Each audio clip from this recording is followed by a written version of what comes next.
tuluyan ang abante ng Petron Blaze Boosters kontra dito sa Talk and Text Tropang Texters. Magumarjon, Jason Webb, first quarter, ayos pa yung labanan, bakbakan, pero bigla na lang sumabog yung Petron in that second frame. Very entertaining first quarter. We could see that first quarter was actually going for either side. There was a portion in which Petron was good, a portion in which Talk and Text was good. But in the second quarter, it must be said that it was all Petron. Silipin nga natin ilan sa mga highlights from that first 12 minutes of action. Unahin natin, etong si Elijah Millsap ng Petron opening up the scoring with a shot from deep. 3-0 to get them on the board. Alex Cabagnot all over the place, exploding for 13 points in quarter number 1. He did it from everywhere, inside, outside. Hindi talaga mapigilan etong si Crunchman. Pero si Jimmy Alapaga kept Talk and Text within striking distance in that first quarter. Meron siyang 3, tapos tatlong sunod-sunod na napakagagandang mga assist. Lumamang pa nga yung Talk and Text bago matapos yung first quarter with Petron up 35-30. Ito nga yung sunod-sunod na assist na ito ni Jimmy Alapag. At ito nga, yung naging performance, the numbers from quarter number 1. You know, Ali P came up very good in that second unit, had 9 points. Alex was perfect from the field with his 13. Assist-wise, you can see that it actually went the way of Talk and Text. But then, the reason why Petron was in this game was because they were actually shooting very well. Pagdating ng second quarter of action, doon na nga po nagsimula na itodo na talagang tapakan yung silinyador netong Petron Blaze Boosters. Kaya naman talagang hindi unti-unti, no? Talagang rinatrat nila dahil 7 points lang pinamigay nila dito sa tropa. It was offense and defense para dito sa Petron. They were able to contain the players of Talk and Text. And the nice thing in that quarter was kumatakbo sila pagkatapos sila magkaroon ng stops. The scoreless in the last 5:26 was Talk and Text, in which Petron had a 16-0 run. Look at the field goal shooting, the way up. Talk and Text rebounding the way of Petron, and also yung sinabi natin fast break and turnover point 16-2. Right. Para dito sa tropa. Mitchell missed on the run. Talk and Text still with possession. Alisady with a short one. Alapag, excellent location. At least something good para dito sa tropa to open up this second half. They need to start well, considering how big that lead is. Gotta keep the minds of the players in the game. Petron, though, wanting to take the fight out of Talk and Text right here, right now. Look at them swing that leather around. Arwin Santos picks it up. Junmar ayaw pa rin. Talk and Text looking to capitalize. Mitchell to Aluseni, niluwa pa ng ring. You have this sense na ito si Tony Mitchell a little passive in this game? It seems like he's trying to get his teammates involved in this game, not really wishing to find his own shot. Tony Mitchell, before tonight, was providing close to 37 points per ball game para dito sa Talk and Text. Right now, he's stuck at 7. Alapag on the move, gets it to Raba. Aluseni, nice up fake. He moves the line for a bonus. Had his chances. Speaking of Raba, Aluseni missed a gimme earlier, but this time making sure to get himself a 3-point play opportunity. Petron coming into tonight was 5-1. They have Alaska coming up this coming Friday. Diyan din sa Pasig. Sabi ni Mark Dugan Striegel sa Phil Sports Arena po tayo, yung dating Ultra. Alaska makakalaban ng Petron before taking on Global Port this coming Sunday. You look at the schedule, Talk and Text has a very tough schedule. They have Air 21, Rain or Shine, and then Ginebra. Air 21 kalaban ng tropa this coming Friday din yan before taking on Rain or Shine sa September 18 and then Barangay Ginebra on the last playing date ng elimination round, September 22.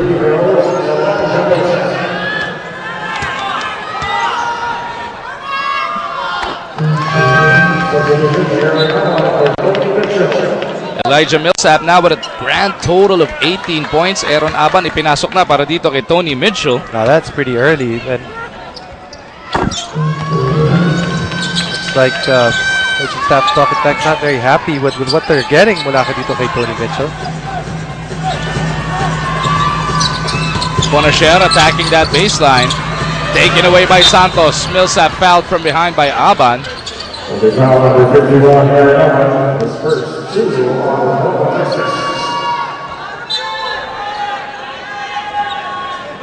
Talking text right now, they're looking for an energy guy. Pabuhay ba? Papabuhay ng dugo because it seems that they're out of it in this game emotionally. Ayun ang problema. Absent ka yung energizer. Injured niya, ano? Ito si Ryan Reyes. That's when you see that, you know, lots of players have or can bring different aspects of the game that doesn't really show up in that stat sheet. Alapag looking for Raba, pushed from behind by Junmar. Fajardo picks up his third personal foul.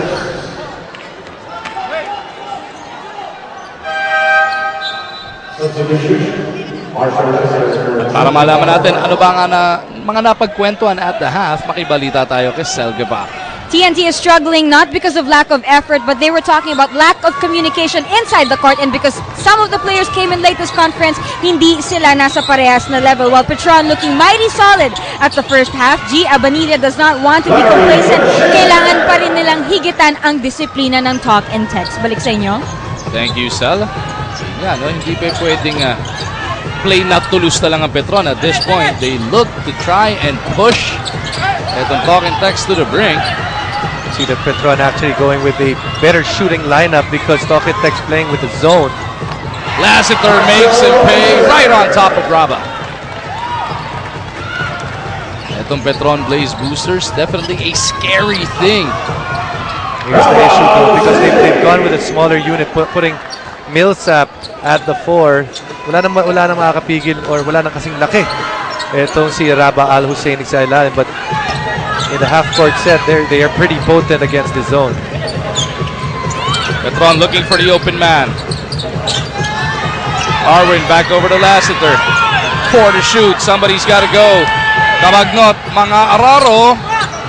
The looper, he gets his own rebound, and they reset the attack. That hurts para dito sa Talkitex. Yes, you're in a zone, and you only are guarding spaces on the floor, but you still can't allow the smallest guy to get the basketball. Millsap. The floater doesn't work. Ponasher to Alapag. Talkitex looks to push. Jimmy has Tubit right on him. Raba from 16. Jab step fake. Kagat naman si Millsap. Raba off the spin. Is fouled. Very committed yung mga galaw ni Raba doon. He was moving with a lot of quickness. You have a guy that's over 6'6" and moving with that kind of quickness. Very hard to guard.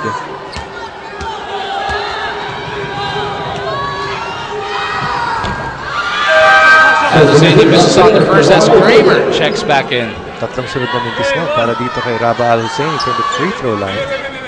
To make that 3 out of his last 4. Al-Hussein, a 59% shooter from there, cans the second. Much better free throw shooter than what that percentage does suggest. Al-Hussein now in his best scoring performance in a Talkitex uniform. Previous high was 11. 16 puntos na para sa kanya. Pero napakalayo pa ng nakahabulin nila. Kramer gets a putback. See that Petron goes big once again. Millsap takes it away para mula dito kay Jimmy. Kramer again, the bicep jumper. It's good!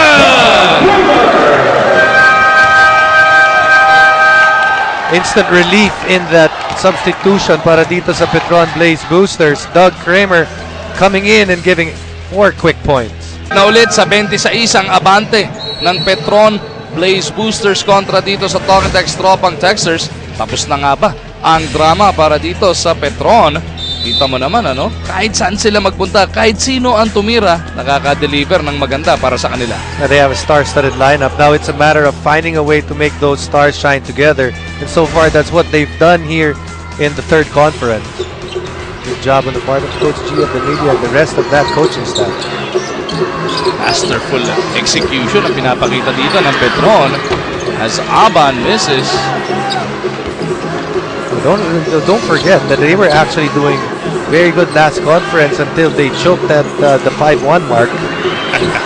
Hindi naman lahat sila nag-choke eh. Yun na nga, meron lang nangyari na Na-choke yung isa sa kanila. Pero 5-1 nga din sila, no?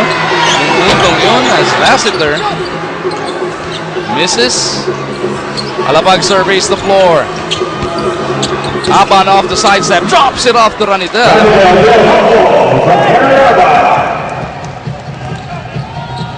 Abasa 24 ang kailangan bunuin dito ng tropa.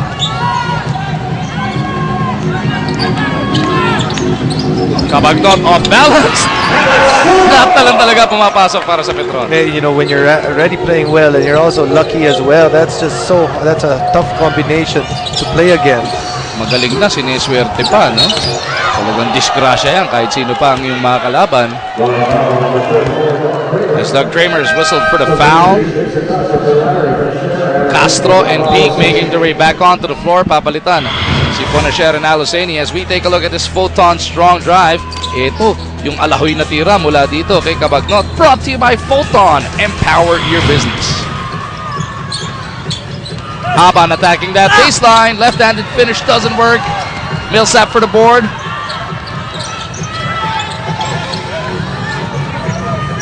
Millsap looking to be patient but sees a crease in the defense. Arwin is there to clean it up. How many offensive rebounds have we seen from this Petron side? Arwin already with 5 offensive rebounds for his team. Brand new largest lead of the game was 28. Ranidel takes 2 off.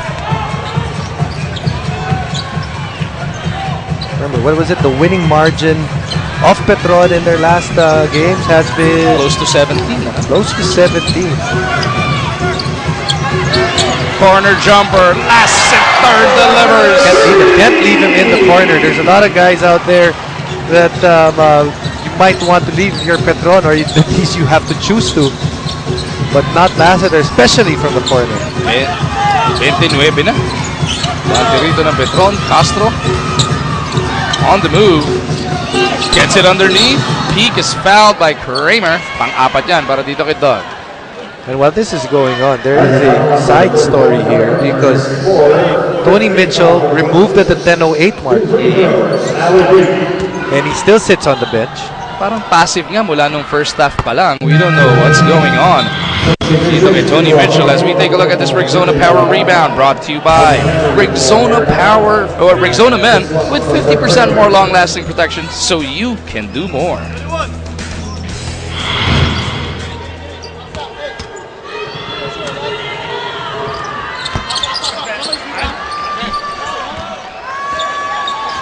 Less than 5 minutes remaining in the third.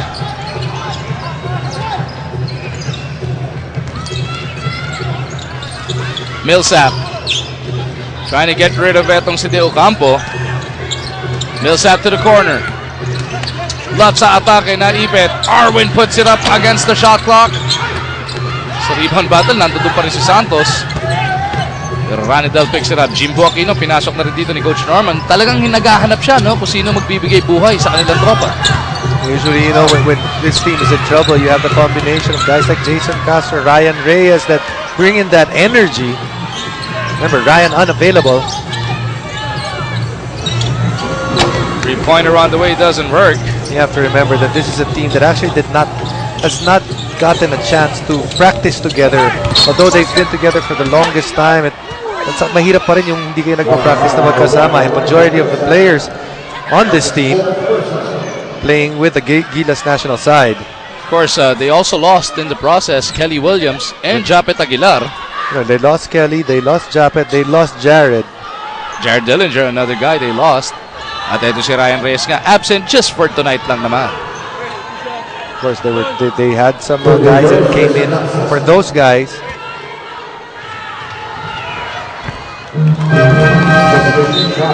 Anthony, one of those guys who came in, making his way back onto the floor.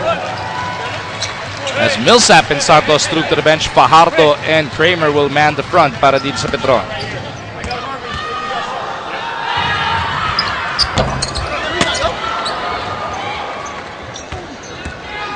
Wala na pong 4 na minuto natitira sa ating ikatlong yugto. Kramer on the move. Huli ka! He carry. Fajardo's right there to keep it on that side of the floor. Fajardo battling with Anthony. Mananatili ang bola dito sa Petron. Fajardo's putting in a good effort para dito sa kanyang koponan. Lalo na, you know, that rebounding side. Most of the big men of Petron. From being one of the most explosive imports here in the Governor's Cup, averaging close to 37 per ball game, Tony Mitchell shooting 3 of 14 from the field so far and was actually pulled out a couple of minutes into the second half. Makikita pa kaya natin bumalik dito si Tony? That's gonna be the million peso question. Yan. Parang nasa Who Wants to Be a Millionaire ka. Million peso question. 21 minutes of action lang. 7 points, 2 boards. And you know, very muted in terms of his output and also the way his game has talked today. And for more, or para makabalita tayo, ano nga ba nangyayari kay Mitchell dun sa bench ng tropa? Pasok natin si Sal Guevara. Magusiguro si Tony Mitchell ang tataka na rin kung kailan siya ipapasok. But Norman Black's instruction was to play defense, but because he is an offensive player, he was already having difficulty to deliver. At sa mga huling huddle nga, hindi na siya nakikinig. What could be going on inside Tony Mitchell's mind? Aalamin natin mamaya-maya. Balik sa inyo. Wow. So, yun nga po ang nangyayari dyan sa kampo na itong tropang Texters. It'll be interesting to see what happens the rest of the game in the next 48 hours till their next game. That's going on. Petron just continues to build on that lead. Pero hindi lang naman tonight, ano yung binanggit ni Sel na hinahanapan nila ng depensa, ito si Tony Mitchell. We've been noticing and hearing yung paghahanap sa kanya on the defensive end ng effort ng kanyang coaching staff. I mean, he's a stellar offensive player, and you know, Petron, or rather Talking Tex, you know, they're lacking in some parts that they need, and that they were hoping Tony Mitchell could fill that void. But so far, the only void that he has filled is that on the offensive end. Kala ko the only void that he has filled is that seat on the bench. Here in the third quarter, at least. Jason Castell knocks in a three. Back-to-back threes, mago para dito sa Talking Tex, trying to give themselves some life here. Babasa 23 ang inahabol nila rito. Huge story here, offensive rebound, 9 rebounds, 19-7 in favor of the Petron Blaze Boosters. That's 12 extra possessions right there. They're actually shooting better, and they actually have more offensive rebounds. And that's a recipe for success. And because of that, they've actually had 20 more attempts compared to that of Talking Tex.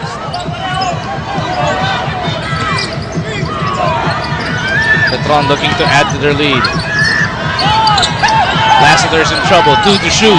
Lanete bails him out once again.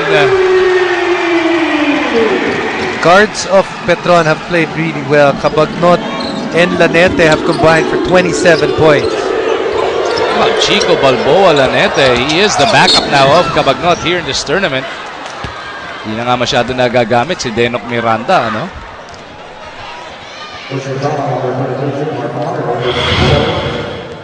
Ito yung bailout against the shot clock. Bring glass in case of emergency. Yun.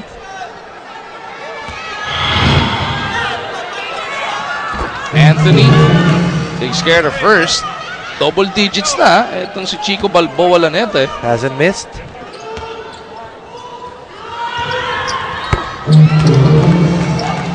Anthony didn't miss sa pagkakataon na yun.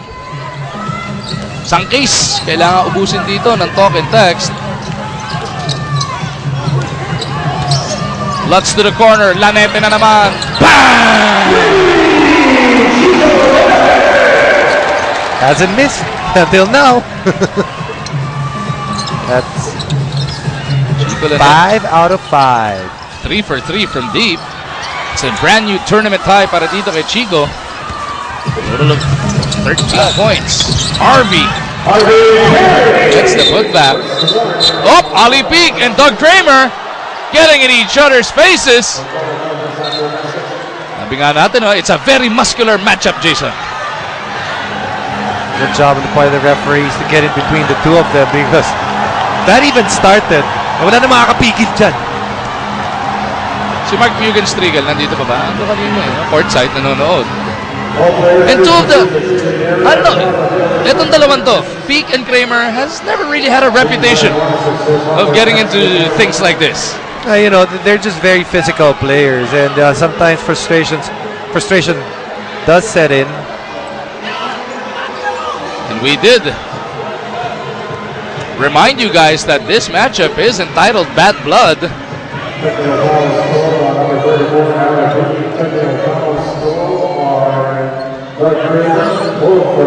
And both big men slapped with technical fouls here. Let's see what happens, Jason. It's just, I think, pure boxing out. You see that they're going to get entangled and they're going to start bumping each other. Ali actually just shoved him away. That actually started it. And Doug is not going to take that. Kramer would have none of it, standing his ground, and Ali Peak, after that push, wanted to just run back to the other side. Pareho na silang hindi nagustuhan ang ginawa nila sa isa't isa. But I like what the coaches did. What they did is, okay, forget about that. Pareho kayo, umupo kayo. Let's not make this any worse. We have just 12 minutes and 45 seconds remaining in this basketball game. Enough time for Talk and Text to give themselves a shot at this one. Let's see if that jolted some life into their attack. Arwindo takes it away from Raba. Santos against Castro.